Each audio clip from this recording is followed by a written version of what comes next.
What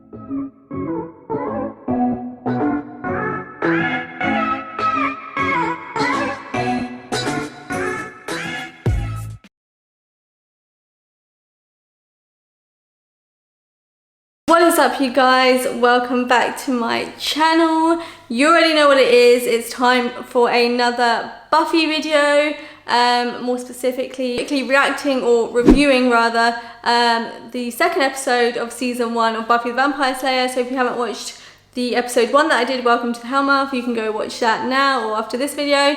But this is going to be episode 2, so it's continuation of episode 1, and it's called The Harvest. Let's get straight into reviewing episode 2 of Buffy the Vampire Slayer. So basically episode 2 picks up straight after episode 1 where it left off, with the end credits of, you know, to be continued, and Buffy is in the lair with Luke, who is that crazy toothy evil vampire guy, and she's fighting him off, and she basically ends up defeating this vampire basically because of the cross that Angel gave her in episode 1. We see when she met Angel, he gave her a cross, so this is basically how he helps her in a strange way. She uses that cross to defeat him and get away and escape and go and meet up with Xander and Willow, who basically escaped earlier on, as you saw in episode 1.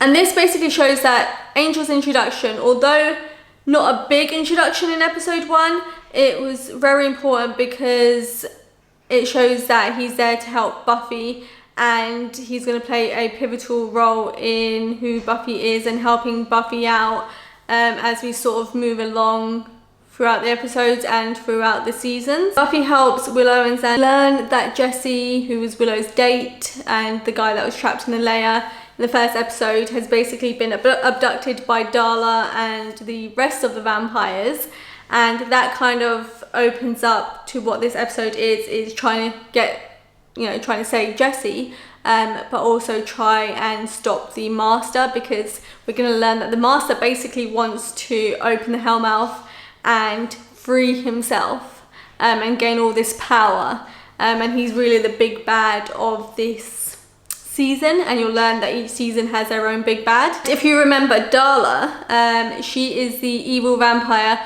from episode 1 who basically tries to chat Jesse up and try at the Bronze and trying to get him to go with her, and she's also the vampire in episode 1 at the start, where we see the two vampires breaking into the high school, and one of them is obviously Darla, and she ends up being the vampire. Did I say two vampires?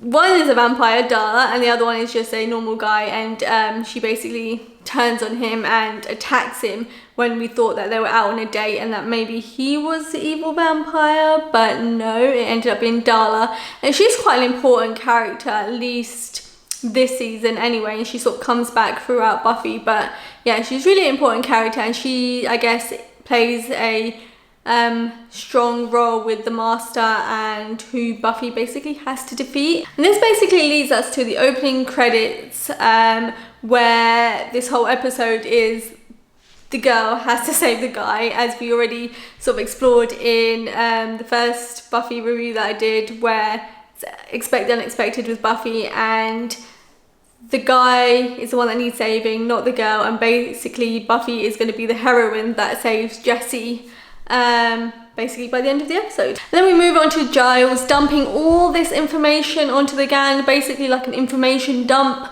of the history of Sunnydale, the history of the world, of the Slayer, and basically they learn just something new about the world that they never expected.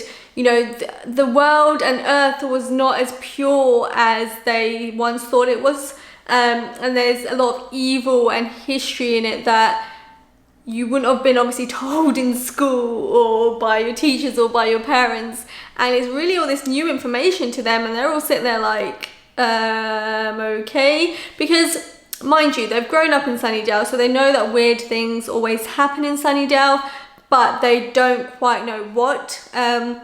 I don't think they quite know that vampires exist yet, until obviously Buffy comes into town. And remember when Xander learns that Buffy is the Vampire Slayer, and then they all learn more about vampires and evil and demons and monsters and things like that. And it's like the whole world has just been flipped upside down. They're no longer two kids trying to navigate the hell of high school. Now they're two kids trying to navigate the world and trying to fight the forces of evil with Buffy.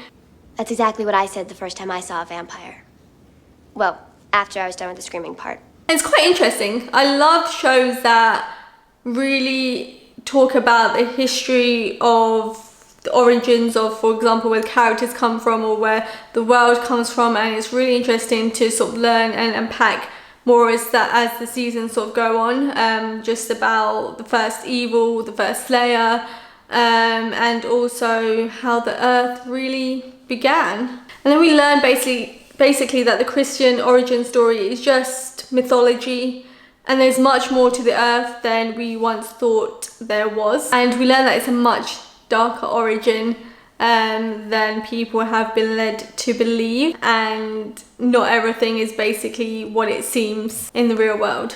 And we basically learn that vampires or monsters and demons really had control over Earth and over the world, and they were the ones that basically ruled Earth until humans became more powerful and took over and basically kicked them out of their own world, basically. And this is why they want to get revenge on humans, because humans took their land, humans took over when vampires and demons once ruled. So it kind of shows that they just want to regain that, and they just want to take control of what was once theirs. And we basically learned that humans were not as pure as they are now.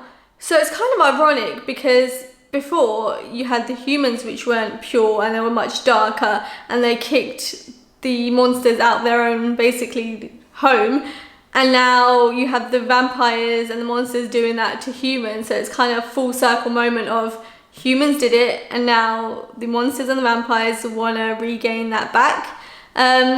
So it's kind of understandable why they're a little bit mad, but obviously it doesn't sort of give them the right to turn other people into vampires and to take over basically the whole world when it's now been inhabited by humans for all these centuries. And then Giles basically mentions, which I found really interesting, of how vampires basically came to be, was that before the last monster left Earth, he basically infected a human, which then, as we know in Buffy, if a vampire bites a human, they end up turning into a vampire as well. So I thought that was quite interesting to know how the first vampire sort of originated from humans, and it just sort of created this whole spiral effect of then that person or vampire bit another person, infected another person. It just continued and continued and continued until now we have basically vampires everywhere. And because they're basically getting all this information dump, Willow's just like, I need to sit down. Oh, I need to sit down. You are sitting down.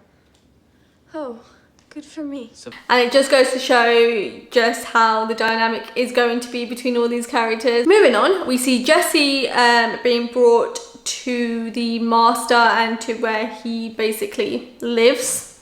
I think it's like a lair, but we learned that Darla has already taken a little taste of Jesse, because that's what vampires do when they're not trying to turn other people into vampires straight away or trying to get rid of them. They like to just sort of play with them and use them as playthings, almost like they're pets or toys to them, and they kind of take satisfaction out of doing that to people, because they're not obviously trying to sort of get rid of him. They're trying to use him as bait to get Buffy and the rest of the gang to try and rescue him, so they can obviously then get rid of Buffy and get rid of the Slayer, because that's the Master's plan, is to raise the Hellmouth, and he can't do that with Buffy there.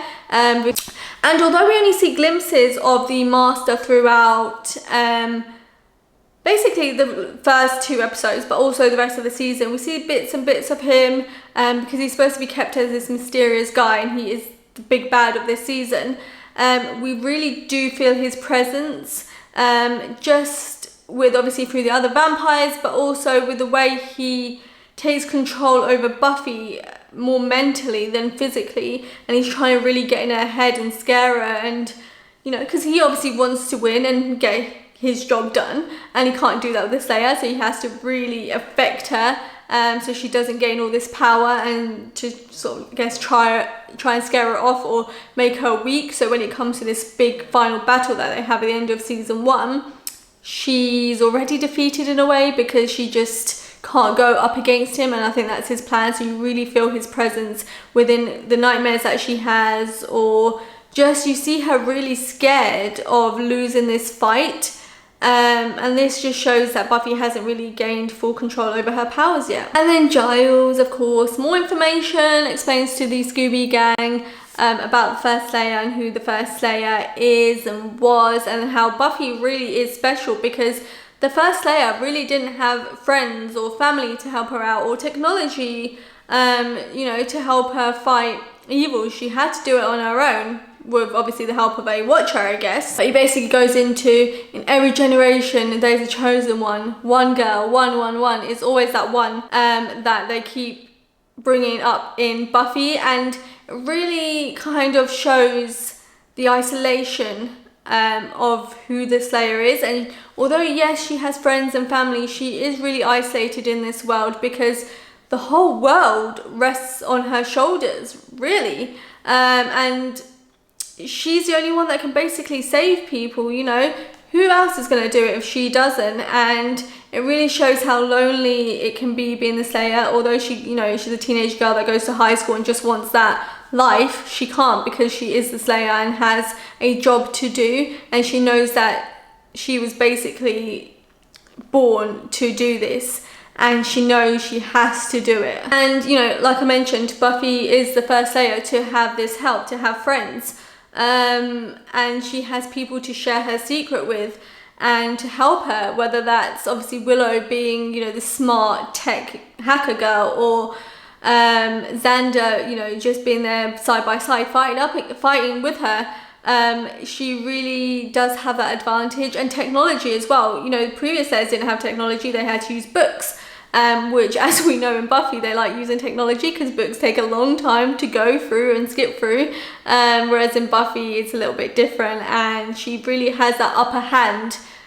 So although she may not have the strength or courage that maybe other Slayers had at first, she really does have knowledge which is on her side. Then we move on to Buffy learning that basically Jesse is held captive against, or held captive by Darla and by the rest of the vampires, and she really has to now go and save Jesse, because that's who she is. She wants to save people, and she basically tells Willow and Xander there's no point involving anyone, including the police, because in the Buffyverse the police aren't going to be able to do much. They're not powerful. Obviously in the real world the police are the ones who are going to protect people, but in the Buffyverse, when it comes to vampires, they're really helpless, because what are they going to do? You know, Buffy has this power, Buffy has this strength, the police are just going to come and bring guns, which means that they're just going to end up wasting their time and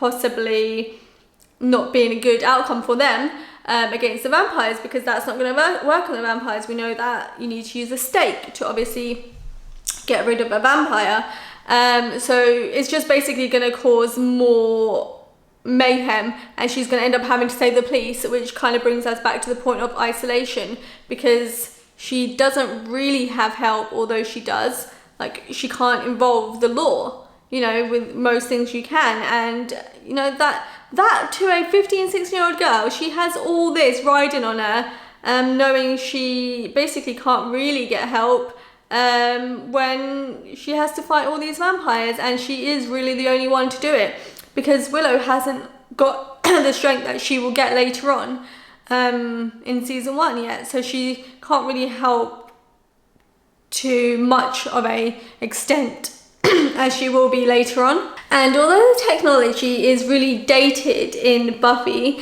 it does play a big part in the season and the series, but obviously, come on, it is the 90s, we're not expecting Macs and iPhones and things like that to the level that they are now.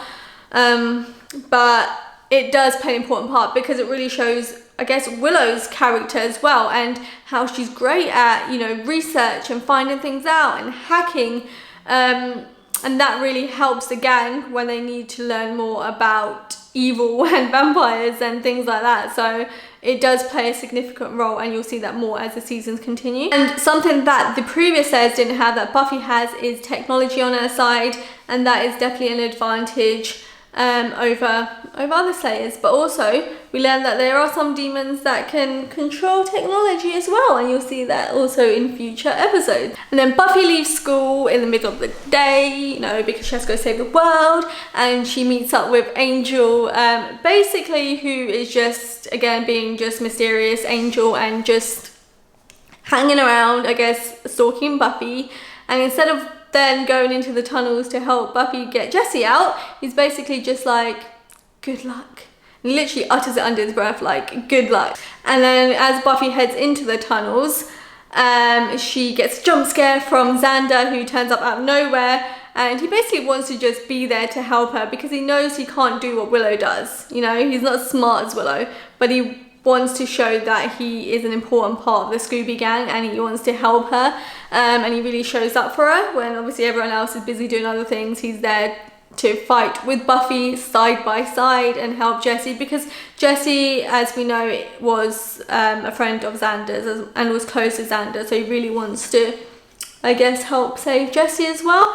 And it shows this dynamic between Buffy and Xander. They're always there fighting side by side. And then basically Giles learns that there's a ritual happening tonight, which is called the Harvest, hence why the name of the episode is The Harvest. And we basically learn that it means the end of the world, which Buffy has to try and stop.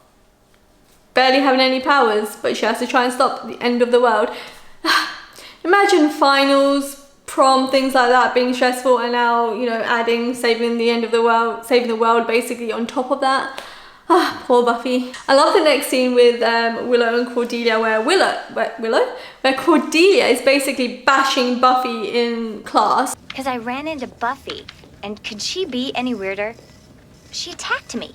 Do you believe it? It's like, I don't know why. I think it's because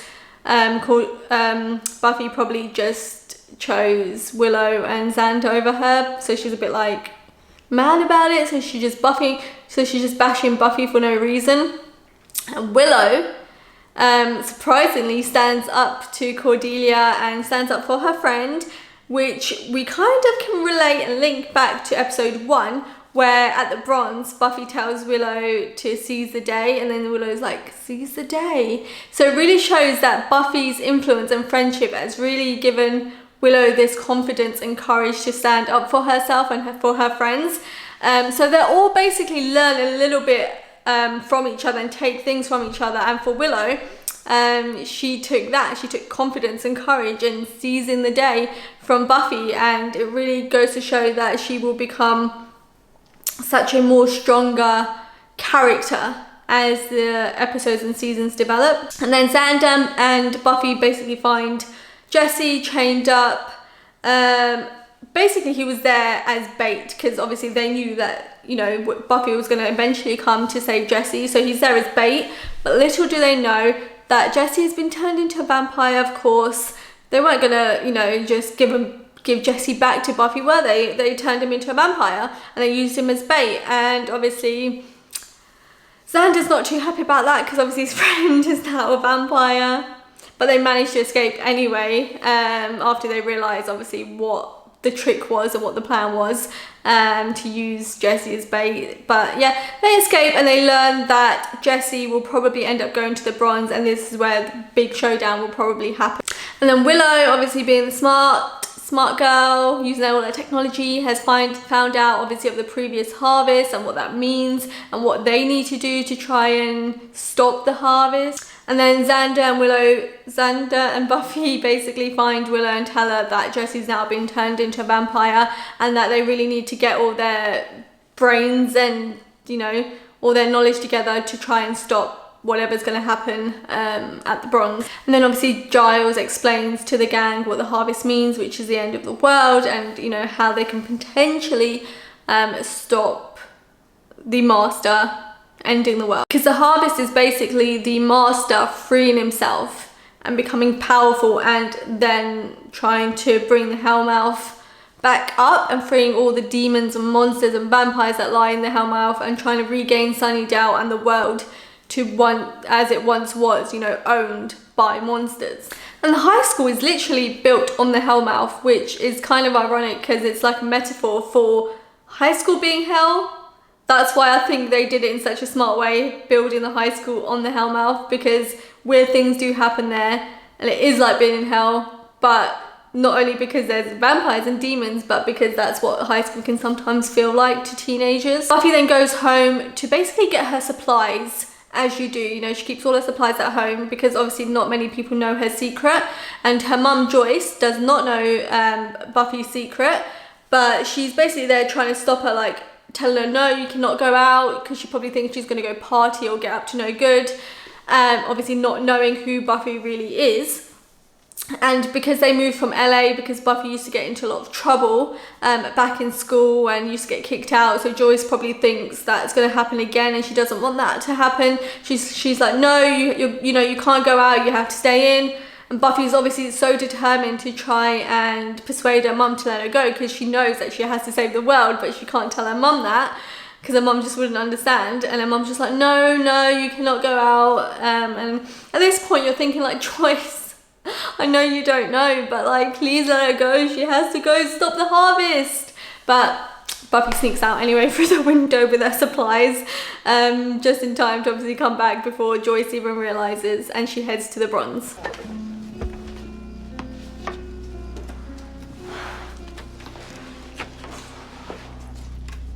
Now we have reached the last scene, which is basically the climax of the episode, where we're at the Bronze and Cordelia is talking to Jessie again, but I don't think she knows that Jessie is a vampire yet.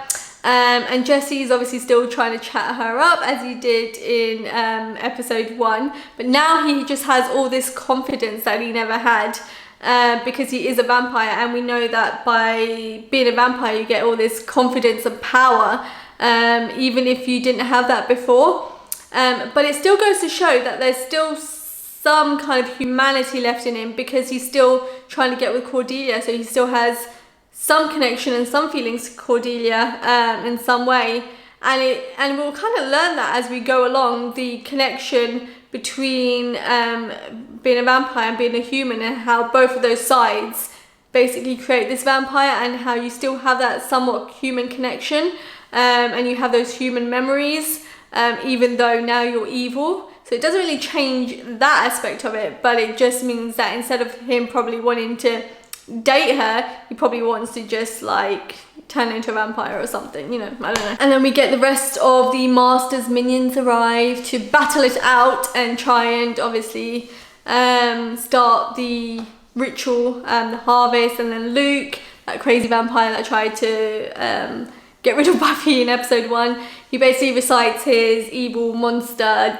vampire monologue, as you do before the harvest, and they're all sort of fighting and trying to, you know, stop people from trying to ruin the harvest. And then Buffy, of course, comes to save the day, and we're all like, they're cheering because Buffy's here, and she tries to distract Luke and tries to distract Jessie, obviously, from Cordelia, because she knows that he's probably going to eat her or something. And the way she tries to trick Luke is by making him think that the sunrise has come up, and that if they don't get out there, they're all going to poof, because obviously vampires can't go out in daylight. So she tries to trick him thinking that there's daylight by putting lights at the windows, which, as we go back to what I mentioned earlier, technology. I know it's only lights, but it's still technology that other Slayers probably didn't have and couldn't use to their advantage when it came to things like this. And Buffy, being a girl of the 90s, obviously probably saw these kind of things in like film and TV, or even research about those things which previous Slayers couldn't do. You know, probably the handbook of how to trick a vampire. Who knows? But yeah, she basically uses light to try and trick him to think that the sunset's come up, and this gives her a chance to get him scared, so she can then stake him and get rid of him and get him out of the way so she can go straight to the master. And then Angel, of course, he comes back just to leave a little remark, as he does throughout this whole episode, and he's basically like, she did it, I'll be damned.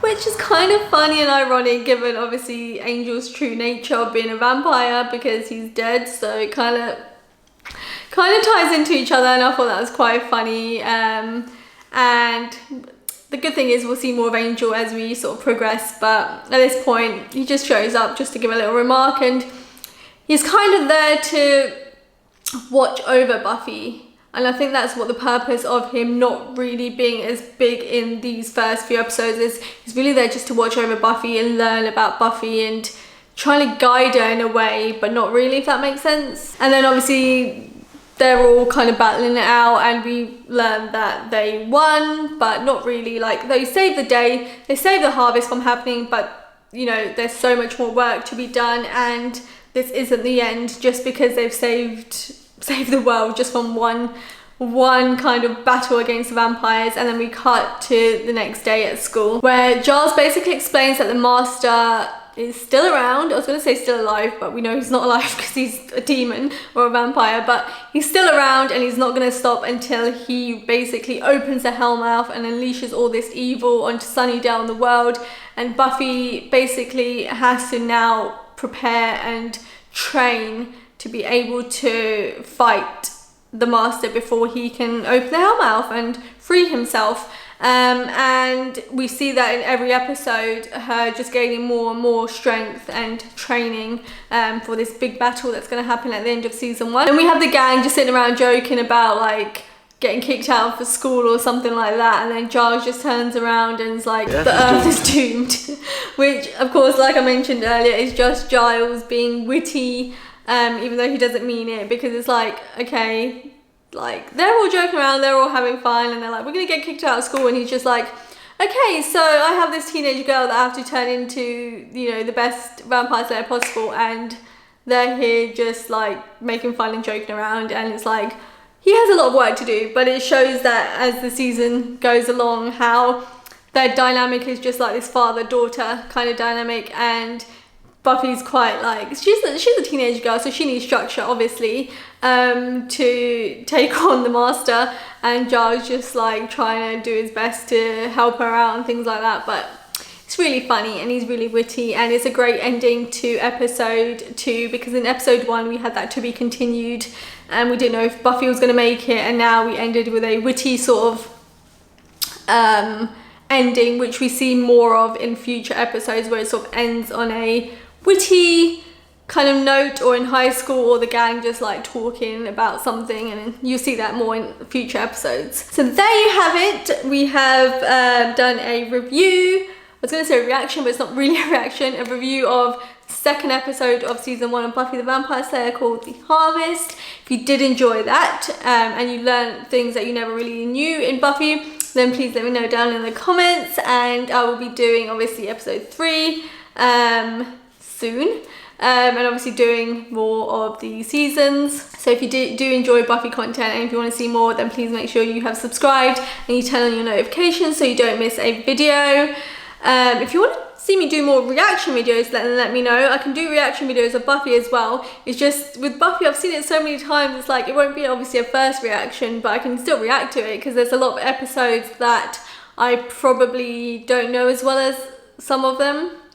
So it'd be good to react to them. But yeah, I hope you guys enjoyed this video. Let me know what your favourite Buffy episode is, or Buffy season, or Buffy character, and we can start discussing it in the comments below. And I hope you guys can tell the audio quality is a lot better now because I've got a new mic, so hopefully we can start doing a bit more better quality audio moving forward. But thank you again for watching, and I'm going to go watch episode 3 and plan my next video, and I'll see you guys in my next video. Mwah.